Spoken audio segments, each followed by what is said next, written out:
Bonjour et bienvenue dans l'épisode 3 dédié à l'encapsulation. Avant de commencer, laissez-moi vous rappeler ce que nous avons vu précédemment dans l'épisode numéro 2. Nous avons parlé de classe. Nous avons expliqué qu'une classe, c'était un état et un comportement. L'état se manifeste par ses variables d'instance, le comportement par des méthodes d'instance. Nous pouvons instancier une classe qui sera alors un objet. Cet objet occupe de la mémoire et nous pouvons autant instancier d'objets que l'on veut. Aujourd'hui, nous allons parler d'encapsulation. L'encapsulation, c'est la possibilité de cacher ou d'exposer des informations. Prenez l'exemple de nom. Aujourd'hui, sa visibilité est privée. Cela signifie qu'il n'est pas visible de l'extérieur. Quand on l'instancie une personne, le nom n'est pas visible. Si nous voulons le rendre visible, il faut utiliser ce que l'on appelle des getters et des setters. Les getters et les setters sont l'approche la plus basique pour accéder à cette propriété. Si je fais getNom, ça me renvoie le nom depuis l'extérieur. Et si je fais setNom, je peux modifier ce nom. Donc si je me positionne dans main, où j'ai instancié une personne 1, à ce moment-là, je peux faire getNom et je peux l'afficher. Je peux aussi modifier ce nom et renseigner une nouvelle valeur. Quand on utilise encapsulation, se limiter aux getters et setters est un peu réducteur. Il vaut mieux, à mon avis, utiliser des noms plus parlants et des vraies fonctionnalités à travers les noms. Je m'explique. Au lieu d'avoir getNom, on pourrait avoir par exemple getFormatted name. Ou si on reste en français, getNom formaté. Et à ce moment-là, on rajoute monsieur, madame. Voilà.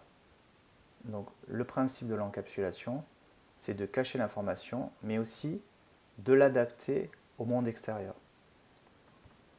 Au lieu de dire setNom, je pourrais dire quelque chose d'un peu plus métier. Define, définir nom. Ainsi, je garde toujours le même principe que getter-setter, sauf que j'essaye de rendre le nommage plus clair. Je ne veux pas un nommage technique, getSet, je veux quelque chose de plus métier entre parenthèses. Depuis l'extérieur, je peux alors utiliser ces fonctions. Lorsque nous avons mis en place les getters et setters, le vis a été utilisé pour référencer la variable d'instance. Dans une méthode d'instance, lorsque nous référençons une variable d'instance, nous avons la possibilité de préfixer cette variable d'instance par vis pour dire que cette variable d'instance appartient bien à l'instance en cours.